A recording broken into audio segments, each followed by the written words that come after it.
Buenas tardes y bienvenidos a la entrevista al día aquí en Lancelot Televisión. Hoy vamos a hablar de innovación. Hoy tenemos a dos representantes de Endesa y de la Fundación Endesa porque se presentan en TIAS, en el Instituto de TIAS, los premios Retotec, que buscan, bueno, pues un poco incentivar también a los niños en cuestiones de robótica, de nuevas tecnologías que el futuro, bueno, no es futuro, esto es presente, ¿no? Vamos a hablar de esos premios, pero también vamos a hablar un poco también de lo que se está haciendo en Endesa, también de temas de energías renovables, de lo que a dónde va el futuro de esto de la energía, que estamos en un momento un poco complicado. Vamos primero a saludar a José Manuel Valle. ¿Qué tal, José Manuel? ¿Cómo estás? Muy buenos días, encantado de estar con vosotros. ¿Todo bien por Lanzarote? Todo muy bien. ¿Te tratan bien por Lanzarote? Sí, como siempre. Como siempre. Sí, me imagino que tu vinculación, en este caso eres el director de Relaciones Institucionales de Endesa en Canarias, me imagino que estarás yendo por todos lados, ¿no? Vivo en Tenerife, pero me desplazo a todas las islas y ahora, después de la pandemia, es la primera vez que vengo a Lanzarote, que todavía estamos retomando. Estamos retomando la actividad, todavía no está, digamos, al 100% normalizada, pero estamos haciendo todavía mucho teletrabajo. Pero vamos poco a poco ya pudiendo asistir a estos actos en distintas islas y encantados. Vale, la segunda parte hablaremos más contigo. Vamos ahora a presentar a Paloma Casas. ¿Qué tal, Paloma? ¿Cómo estás? Hola, buenos días, Andrés. ¿Qué tal? Muy bien, en este caso responsable de proyectos de la Fundación Endesa. Y nos vamos a quedar ya contigo, porque en este caso la primera parte de la entrevista, y es lo que nos trae un poco aquí, es estos premios Retotec. Explícalo, porque yo lo he dicho de una manera bastante vaga y no creo que tan correcto como lo deberías decir tú. ¿Qué son los premios Retotec? Bueno, Retotec es un proyecto de la Fundación Endesa donde buscamos una clara apuesta por el fomento de las vocaciones STEM y el emprendimiento tecnológico en la etapa educativa, porque nos sentimos en el compromiso de lanzar iniciativas que transformen la educación, ya que estamos en una etapa donde los jóvenes son nativos digitales y las tecnologías avanzan en una velocidad vertiginosa. Entonces, lanzamos un reto a todos los centros de España para que desarrollen proyectos que den una solución a su entorno social o medioambiental a través de la robótica, la impresión 3D y la tecnología. Entonces, nosotros lo que hacemos es dotar a los centros de impresoras 3D y de kits de robótica y de formación a los docentes para aplicar en aulas. Hoy lo que va a haber, entonces, se va a saber el nombre del proyecto ganador. Hoy es el hito final, que es el Festival de Retotec, donde todos los colegios que han sido seleccionados de Canarias presentan sus maquetas y se elige el proyecto ganador por los profesores asistentes al festival. Vale. Que esto ya, este proyecto ha ocurrido en otras comunidades. No sé si me decís que Andalucía o ha trabajado muy bien o ha tenido muy buenos reconocimientos. ¿Qué tipo de proyectos presentan los chicos? Bueno, este proyecto lleva 7 años en marcha. Es la primera vez que estamos en Canarias y al final hemos visto una calidad de proyectos altísima y en Andalucía han ganado todos los premios nacionales. Bueno, al final la competencia entre todos es muy alta, pero es verdad que son muy competitivos en Andalucía. Entonces, nada que destacar, pero simplemente han desarrollado iniciativas pues de todo tipo. Socialmente desarrollan iniciativas para mejorar temas físicos, como por ejemplo uno de los colegios ganadores ha desarrollado un bastón que tiene sensores y sonido porque tienen un compañero que tiene visibilidad reducida. Y entonces todo a través de la robótica y la impresión 3D han puesto sensores que el propio bastón identifica artículos que se puede ir encontrando para que no se choque con ellos. Por otro lado, tenemos proyectos medioambientales. Y perdón, esos proyectos luego, eso, no sé por decir, no sé cómo se dice, la patente, o eso lo tienen de esa o luego ellos la pueden tal, porque eso puede ser perfectamente comercializable. Nosotros no tenemos la patente, ellos les encanta cuando presentan sus proyectos contar cómo lo escalarían el día de mañana, incluso hay colegios de otras ediciones que sí que lo han presentado a concursos europeos y demás, o sea que sí que luego es escalable. Nosotros no tenemos la patente de nada, les damos las herramientas para que sean los futuros tecnológicos y queremos estar a su lado en esta etapa. Claro, es que de hecho, no sé, igual no sé si lo has visto, pero hay una película de un niño, creo que era en África, que el padre tenía unos problemas con las fincas y tal, y hace un molinillo y... creo que él se hace conocido a través de unas charlas TED y luego se ha hecho una película. Pero lo que quiero decir es que este tipo de cosas pueden ser muy útiles, muy aplicables, o sea que un niño puede desarrollar algo que luego, y además en internet hay muchas cosas se hacen cómo refrigerar una casa solo con botellas de plástico o algo así, no sé si en ese sentido... Mira, es alucinante, nosotros lo que queremos es también desde edades tempranas, porque lo tenemos en primaria y en secundaria, es que los propios jóvenes vean que esta robótica y toda esta tecnología también sirve para cambiar el mundo, ¿no? Entonces, nosotros en los proyectos de primaria vemos proyectos súper potentes, destaca su creatividad, su innovación, porque claro, no tienen límites en esas edades. Entonces sí que nos encontramos con cosas impactantes, que no te las esperas. Sí, la verdad que sí, la imaginación. Una vez entrevisté a un alto cargo de Google y me decía que yo le decía, ¿dónde va la tecnología? ¿Dónde puede haber más una revolución? Y me decía en la parte de 3D, en las impresoras 3D. No sé si también por eso Endesa elige este tema o... Eso es. Bueno, nosotros porque tenemos un compromiso con el fomentar las vocaciones STEM, porque vemos que hay una brecha laboral en el futuro con esos temas y entonces sí que queremos que sean emprendedores desde muy jóvenes y que sean aplicables sus contenidos luego a la sociedad. Claro. Lo que pasa es que también hay gente que critica, no te lo digo a ti, pero bueno, Ya. Estamos hablando, pero me refiero a que critican, por ejemplo, el tema de las universidades, a veces están como muy anticuadas, como medias obsoletas, que a lo mejor... Hoy en día, como dices tú, se va mucho más rápido, a lo mejor ya hay programas y te están explicando el algoritmo de tal o lo que sea. No sé si en ese caso Endesa también trabaja en otro sentido. Claro, bueno, o sea, contra el sistema no podemos ir, eso está claro. Entonces yo creo que eso también es un proceso que tendrá que ir adaptándose, pero nosotros tendemos a ir directamente a que lo apliquen. O sea, en secundaria sí que intentan entrar a través de la asignatura de la tecnología, pero en primaria lo meten como extraescolar, como optativa, en los patios, y los propios niños están súper dispuestos a trabajar, y muchas niñas, porque nos estamos encontrando que hay más niñas participando que niños en los propios proyectos. Entonces, bueno, al final nos rompe con estas teorías que tenemos del género y bueno, también es otra cosa que nosotros buscamos. De todas maneras, me imagino que también que la Fundación Endesa luego tiene becas, proyectos, ¿no? A gran escala, me entiendo yo, ¿no? Sí, bueno, nosotros desde la Fundación tenemos 5 áreas de actuación. Tenemos formación para el empleo, educación, biodiversidad, cultura y voluntariado corporativo. Dentro de esto sí que es verdad que buscamos tocar temas de medio ambiente, de biodiversidad, por ejemplo, también a través de los centros escolares en edades tempranas. El proyecto de los premios a la ecoinnovación es un proyecto que lo que busca es fomentar en los centros iniciativas que mejoren su entorno medioambiental. Entonces lo que busca es las 3 P's de la biodiversidad, que es prevenir, preservar y proteger, que no las tenía muy claras. Te iba a ayudar, pero no sabía. Y luego se les da una dotación económica al colegio que presente la mejor iniciativa que abarque estos temas. Vale, bueno, vamos antes de que se nos quede aquí medio, vamos con José Manuel, porque ahora vamos a hablar, si quieres, lógicamente, del plan de descarbonización que tiene Endesa, pero también vamos a poner un poco la situación, vamos a ponernos en situación, el panorama. ¿Cómo está la situación de energías renovables ahora en España, a grosso modo? ¿Y cuál es el futuro? ¿A dónde crees tú que puedan ser las energías que realmente, porque hay algunos que están hablando de la maremotriz y luego se desarrolla poco, o creo yo que se desarrolla poco? ¿En qué situación estamos y cuál es el futuro? ¿Hacia dónde se debe ir o a dónde crees que se va a ir? Pues mira, estamos afortunadamente en España y en Europa súper comprometidos con el proceso de descarbonización. Estamos concienciadísimos en toda Europa de que el cambio climático, el calentamiento global es un problema muy serio, muy grave y que hay que combatirlo cuanto antes. Hay gente que lo niega. Cada día menos, cada día hay mucha menos gente que lo pone en duda.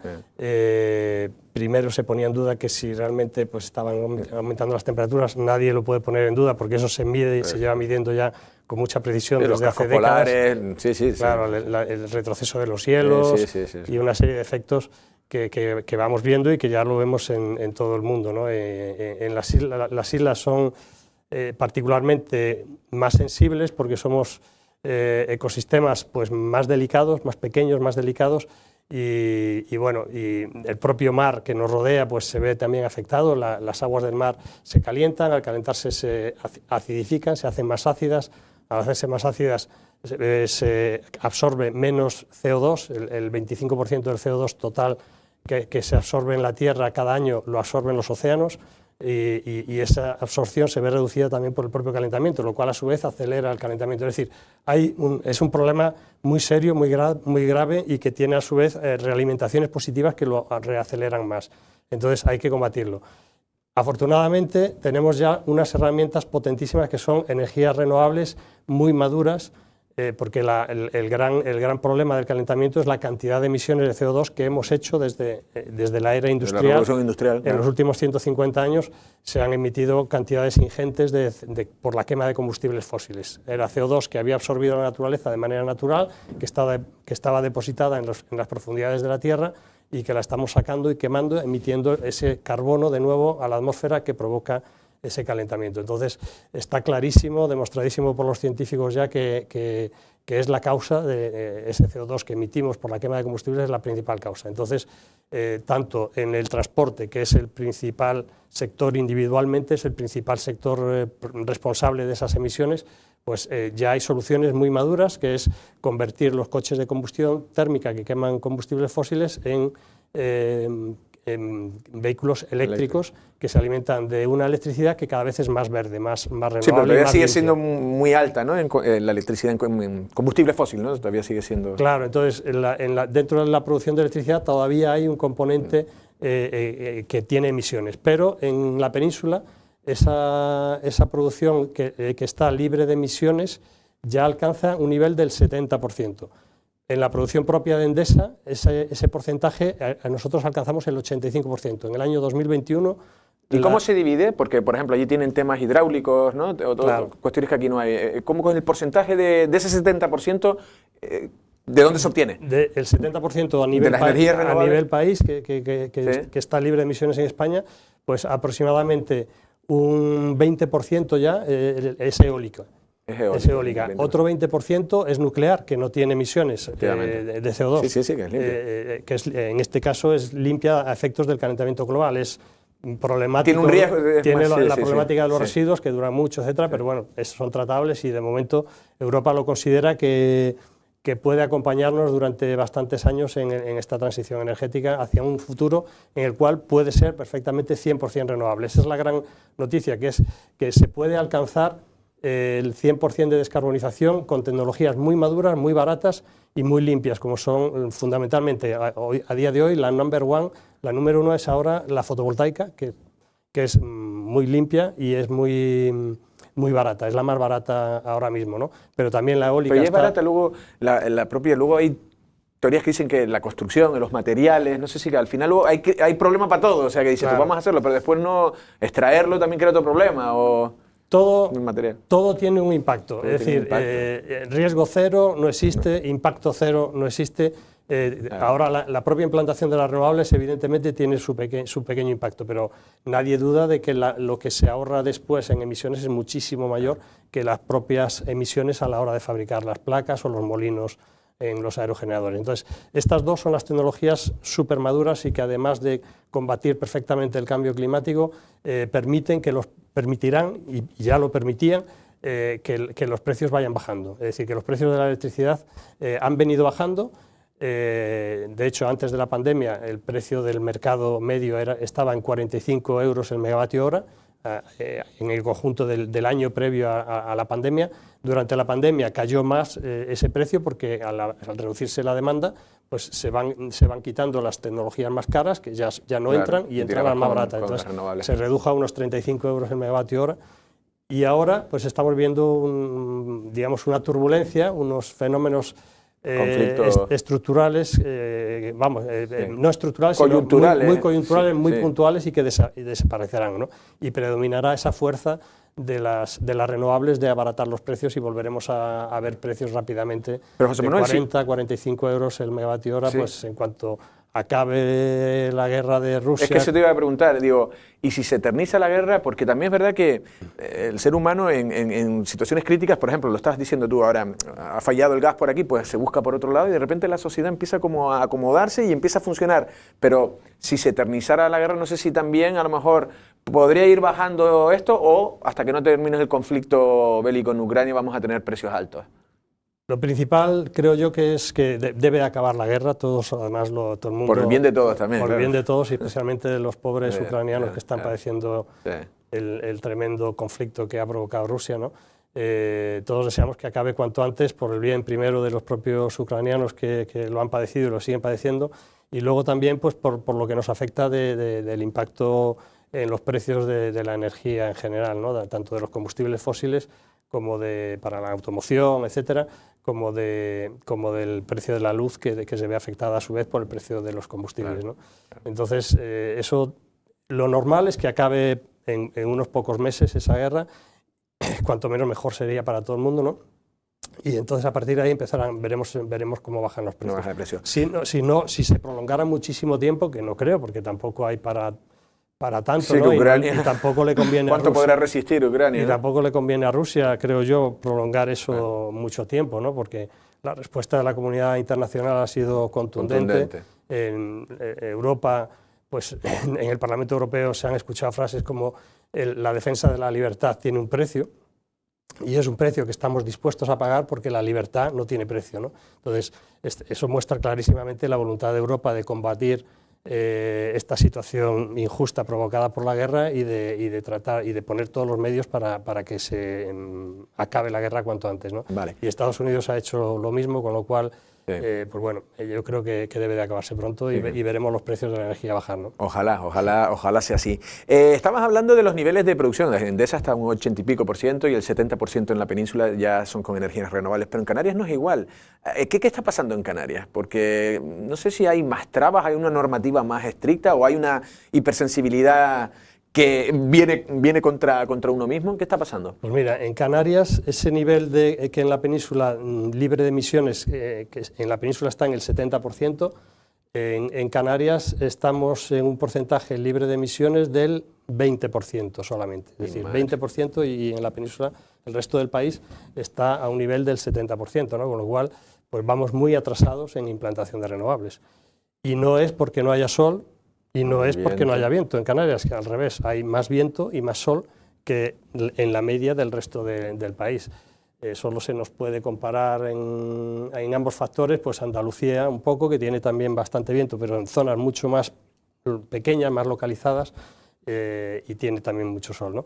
Pero entonces, ¿cuál es el problema aquí en Canarias desde nuestro punto de vista?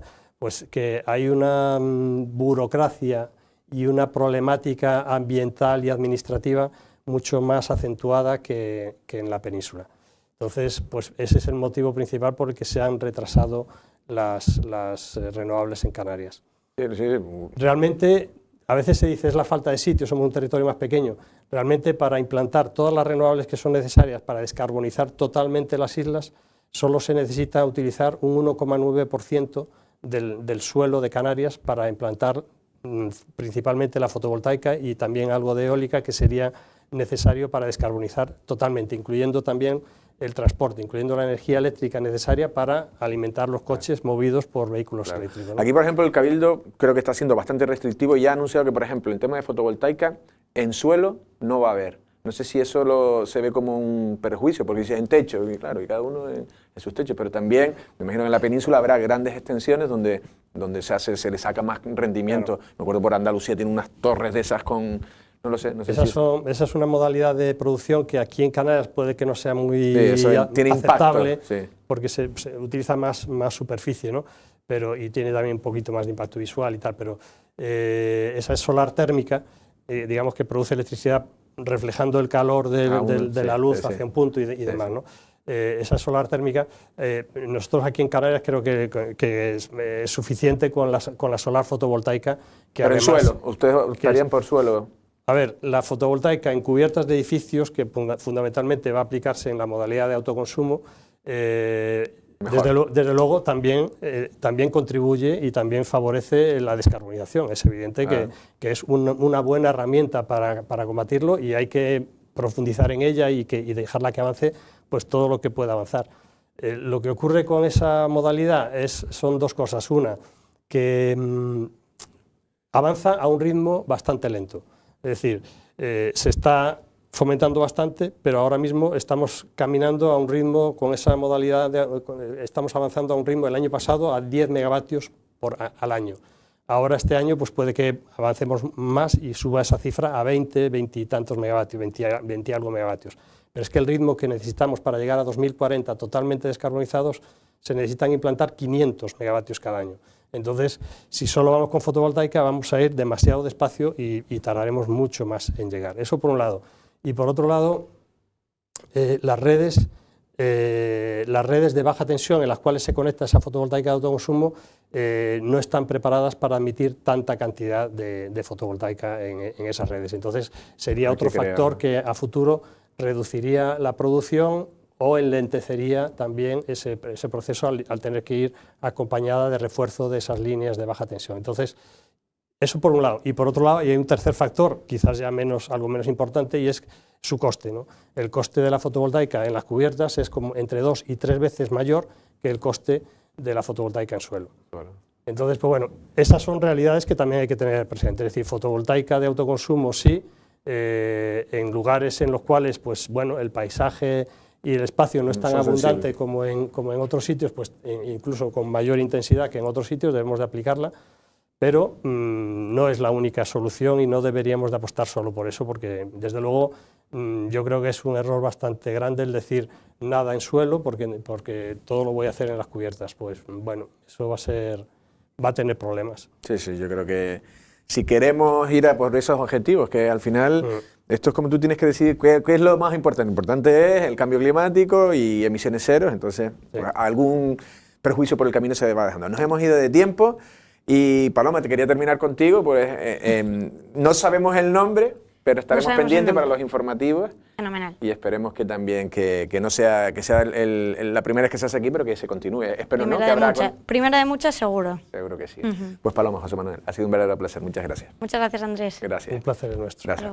Bueno, pues ya han escuchado, en este caso a Paloma Casas y a José Manuel Valle, bueno, ella de la Fundación Endesa y el de Endesa, pero bueno, entiendo yo que son como hermanos o primos hermanos. En este caso, bueno, pues hemos hablado del apoyo que se está haciendo, por un lado, con estos premios Retotec, que en este caso pues quieren que también nuestros jóvenes y pequeños, también estudiantes, también pues innoven y se acostumbren también a eso de robótica 3D y cuestiones de que también, como decía ella, a veces la creatividad está en los más pequeños y eso también servirá para en un futuro también hacer una especie de una sociedad mejor. En este caso con José Manuel hemos hablado pues un poco más también de cómo está la situación, la implantación de energías renovables y de lo que se tiene que hacer o hacia dónde se tiene que ir, ¿no? Y la verdad que tenemos un problema y si queremos dejar el planeta un poquito medianamente decente a quien nos sigue, pues tendremos que acabar por este sentido. Nosotros sin más nos despedimos. Pasen una feliz tarde.